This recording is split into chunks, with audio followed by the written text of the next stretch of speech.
The roar of 18,000 voices crashed around him, but Elvis's world snapped into stillness the moment he saw the man in the wheelchair. Back row, center.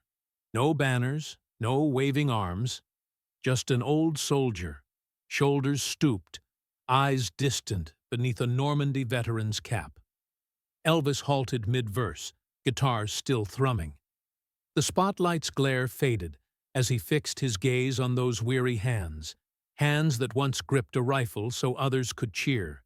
"I prayed to see you before I die," the veteran whispered, voice cracking like distant thunder. Silence slammed the arena. Guards froze, technicians staggered, the band stopped playing. And then, in that single heartbeat of raw humanity, Elvis did something no one expected. And the night changed forever. Let us know where you're watching from, and we hope you enjoy the story. He came off stage like a man who had just crawled through a storm. The final notes of Burning Love still crackled through the stadium speakers, but backstage in Denver's cavernous wings, all sound had drained away. It was July 1975, Elvis Presley's most grueling tour yet, and each city felt like another mile added to a road he never wanted to travel. His tailored white jumpsuit clung to him like a second skin, soaked through with sweat. The seams at his shoulders bit into raw flesh. His throat felt as though it had swallowed gravel, and every nerve in his body trembled with exhaustion. Moments earlier, the roar of 18,000 fans had been deafening, a tidal wave of light and fervor, a living thing that surged with every clap and cheer. But now, behind the velvet curtains and floodlights, it all rang hollow. No thunderous applause here, only the distant hum of stagehands moving equipment, the hushed murmurs of a few technicians, and the rasp of one lone monitor speaker leaking the tail end of an echo. He exhaled and leaned against the cool steel of a lighting truss, head bowed. The spotlight was gone. Here, no one watched him.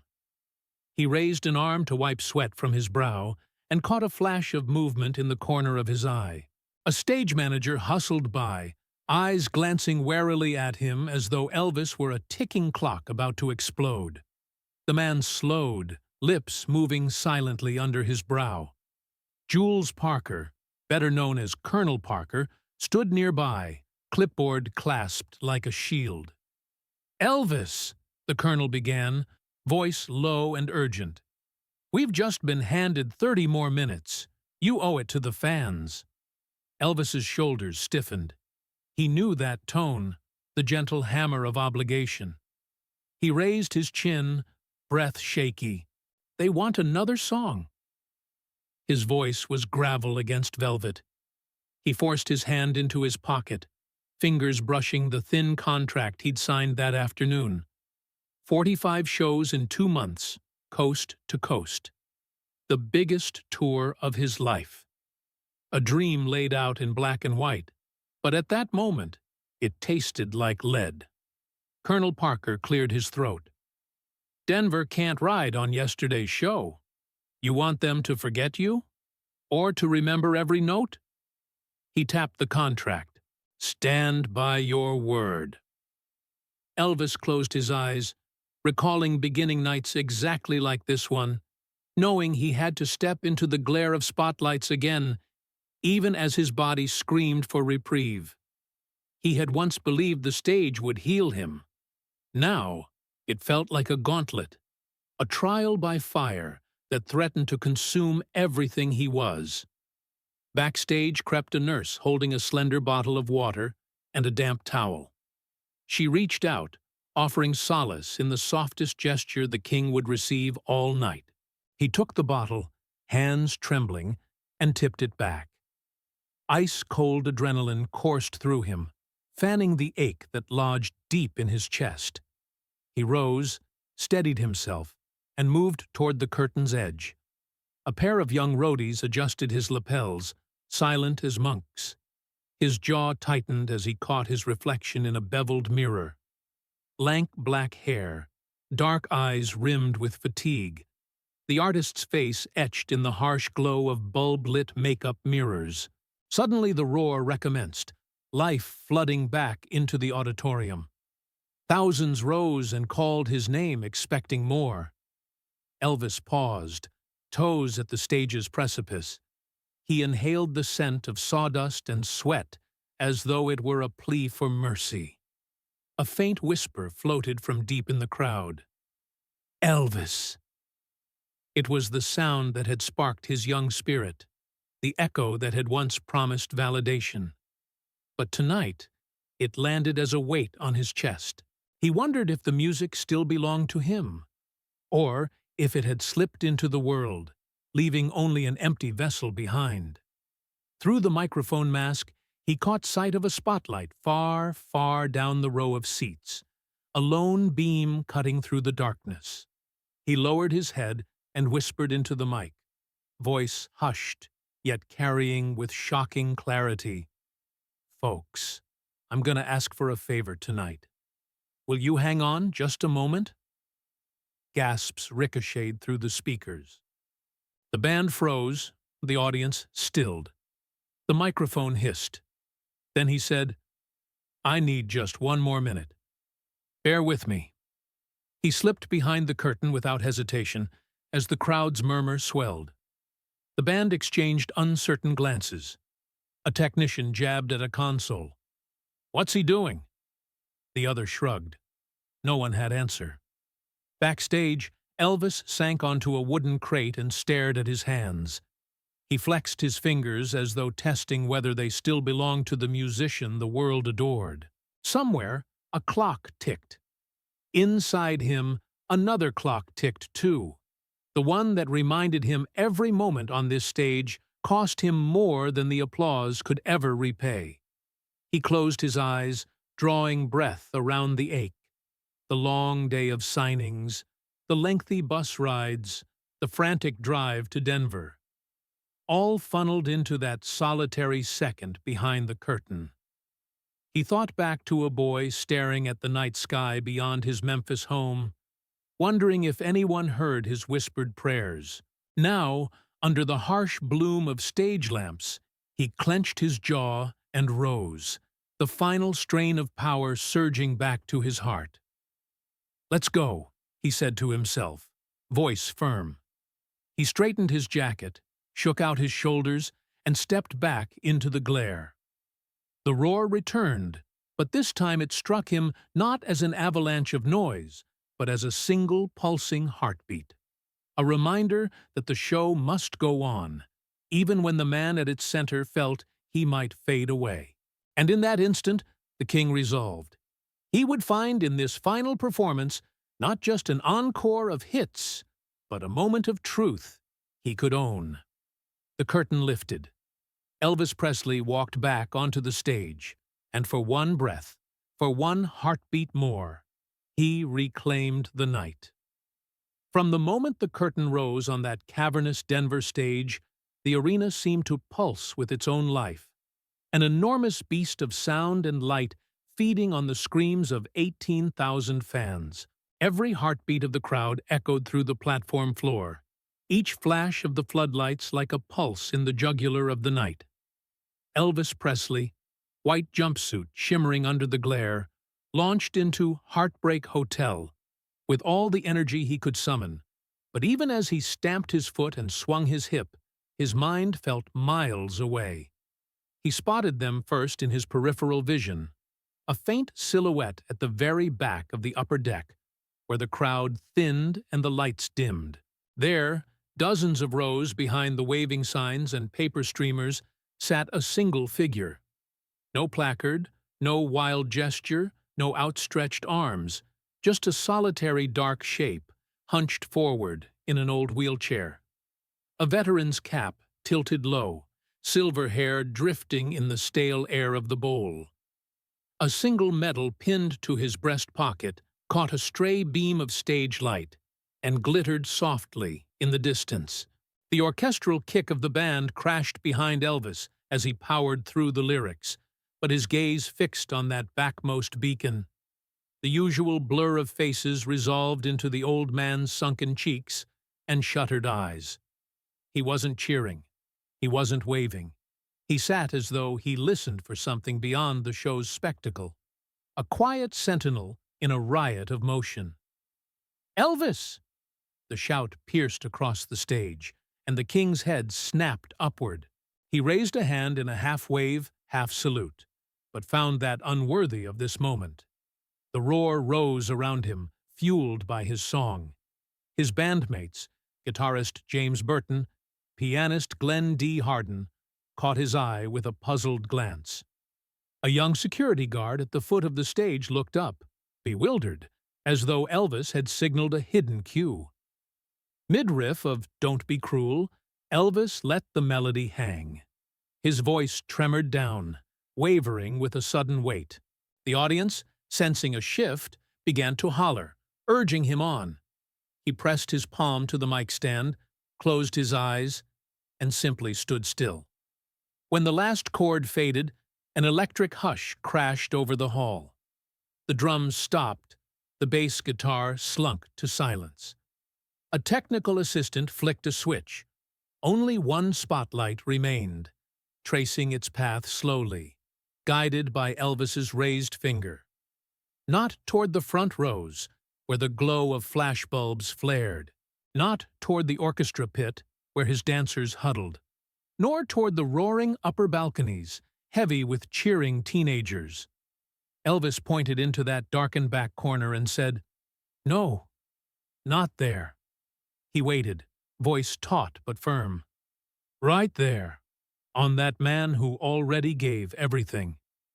The guard at the railing fumbled with his controls, forging a thin beam of light that crept across the vaulting ceiling and landed, trembling, on the old veteran.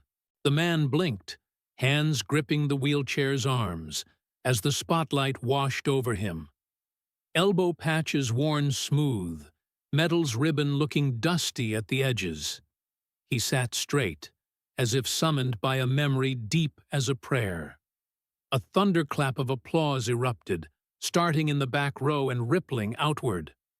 Thousands stood, some weeping, others whooping in disbelief. The cavern shook. Yet Elvis did not move. His chest rose and fell with the collective breath of the arena, eyes trained on this one face among the sea of faces. In that hush of unexpected reverence, time slowed to a heartbeat. Backstage, the stage manager's headset crackled. "Cut the next song! Elvis wants time! What is he doing?" Road manager Jerry Schilling peered around the curtain, face drained of color. Crew members edged closer, exchanging, "Did he just—" glances. The lighting tech held his breath, pencil hovering over a console chart. For once, no one dared speak above a whisper. Elvis raised his microphone. "Sir," his voice cracked like a tremolo chord, "I've sung a lot of songs tonight, but I don't know if I ever sang for someone who needed it more." The words drifted across the football field expanse in honest confession. "You've been quiet back there, and I want you to know. This song, this stage, this life, it's not just mine. It belongs to you, too."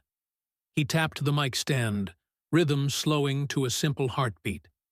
His band started a low piano introduction, hesitant but respectful, building around him. The notes of Amazing Grace unfurled like a prayer offered in the dark. Elvis's rich baritone took hold, stretching, bending beneath the rafters. The melody, familiar and sacred, carried through the hush to that backmost corner where the veteran sat, tears gleaming on his cheeks, shoulders trembling as slow, uneven salutes.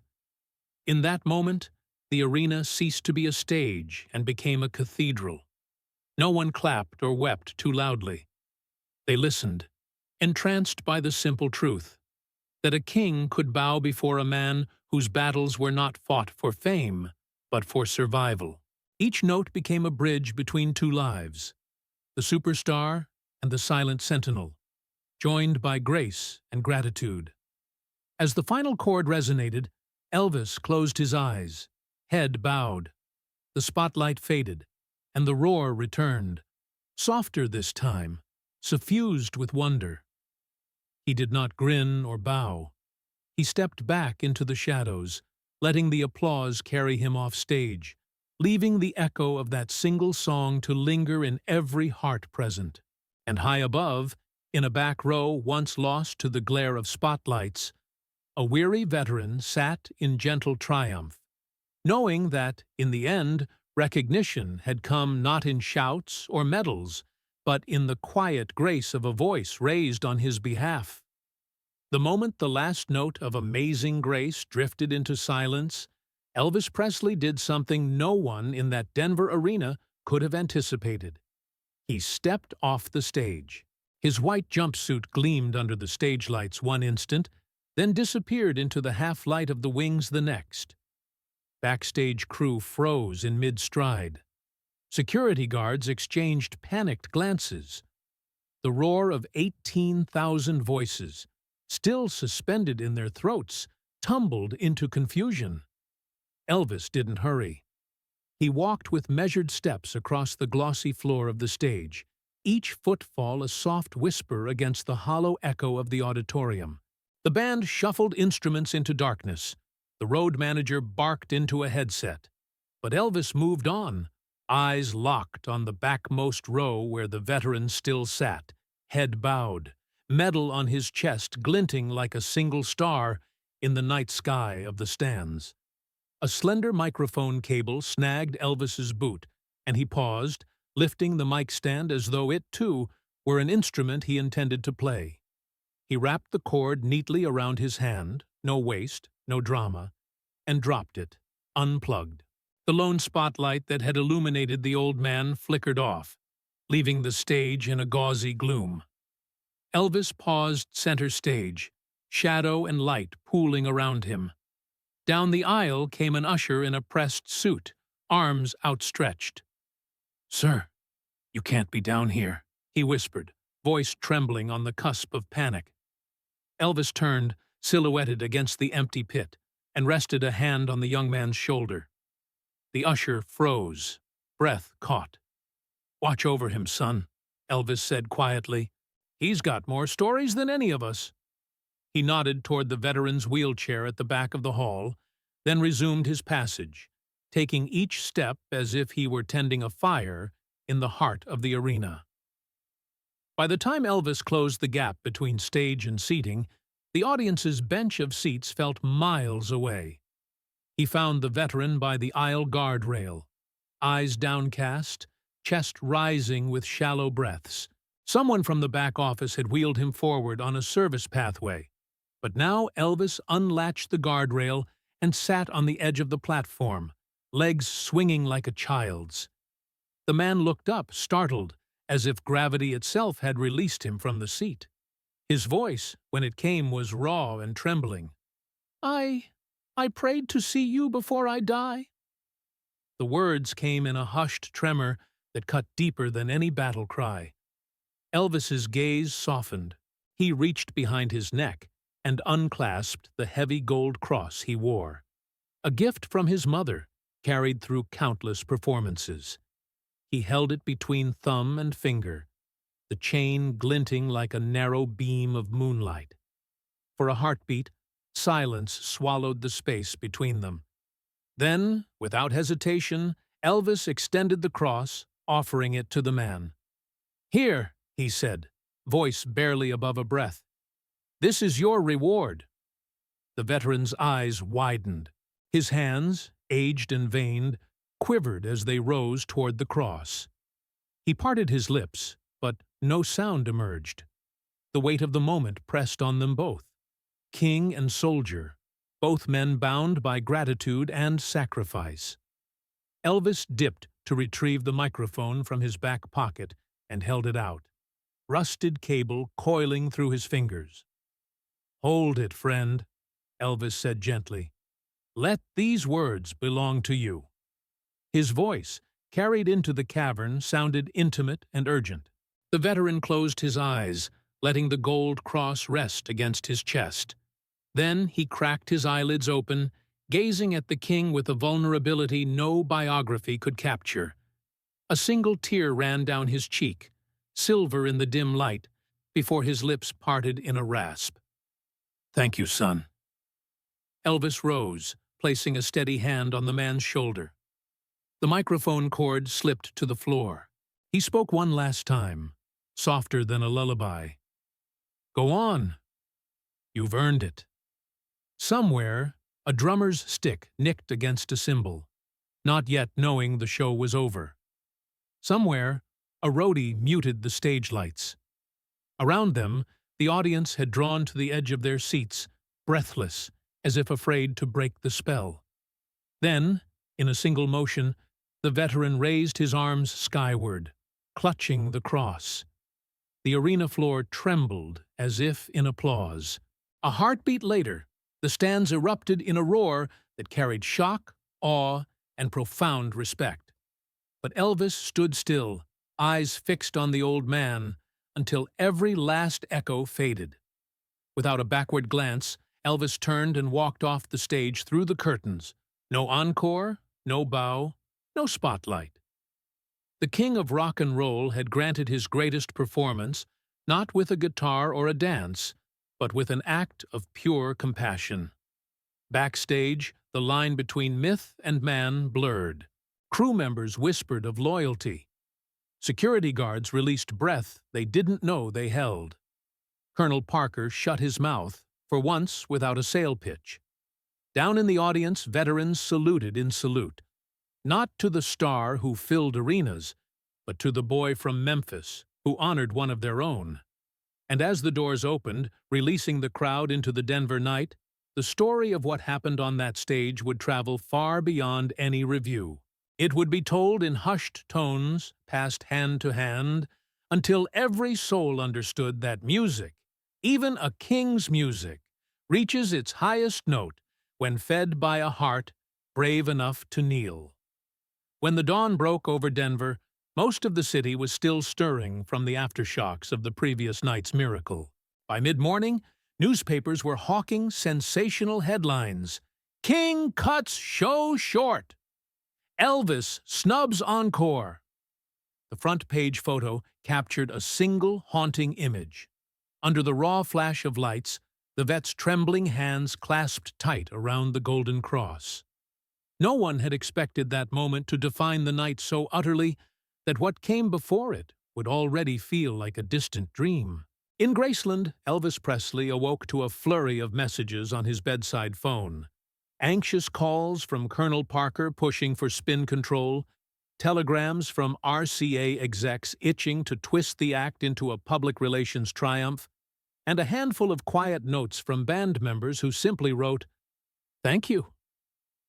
He lay still beneath the swirling ceiling fan, the sheets cooled by the early light, but his mind still warmed by the memory of a single outstretched hand and a soldier's whispered prayer.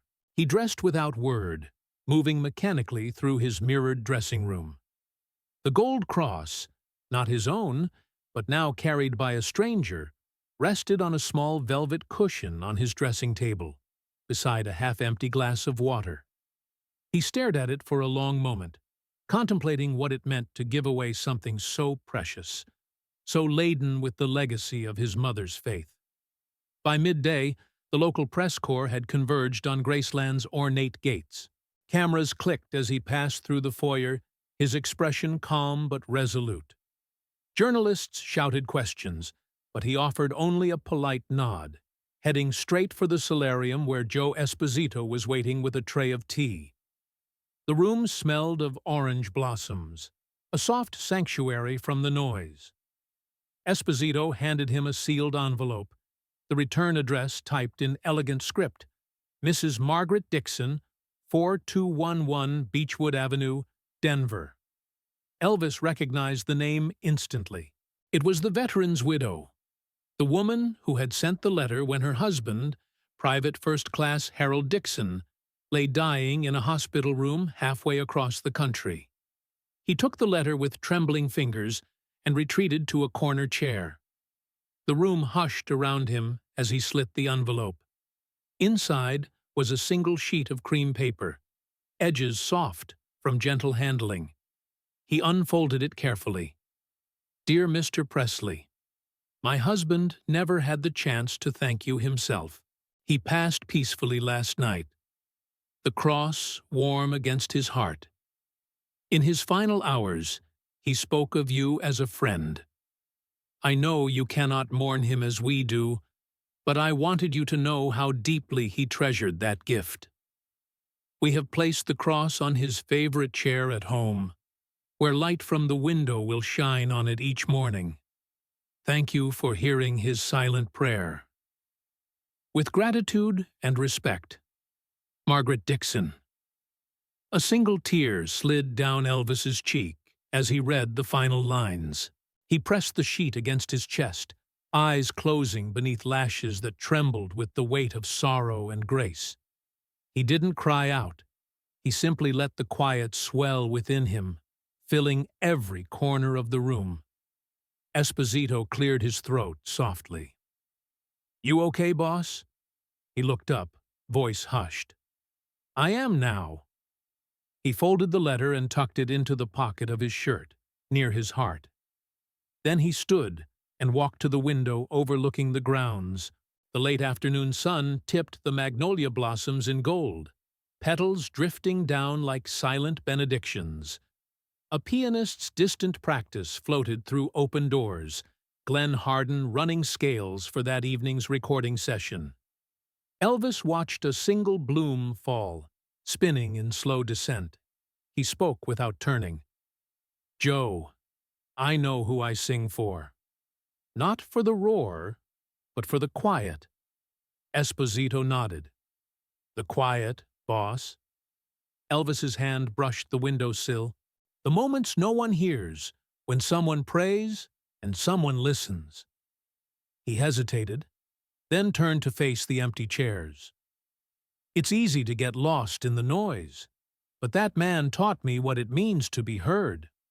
He walked back to the dressing table and picked up the golden cross. In his palm, it felt heavy with purpose. He slipped it back into its velvet case, one hand closed protectively around it. The reporters would craft their stories, the fans would debate motives, and the studios would hustle for a piece of the legend. But here, in this quiet room, Elvis Presley carried his own truth.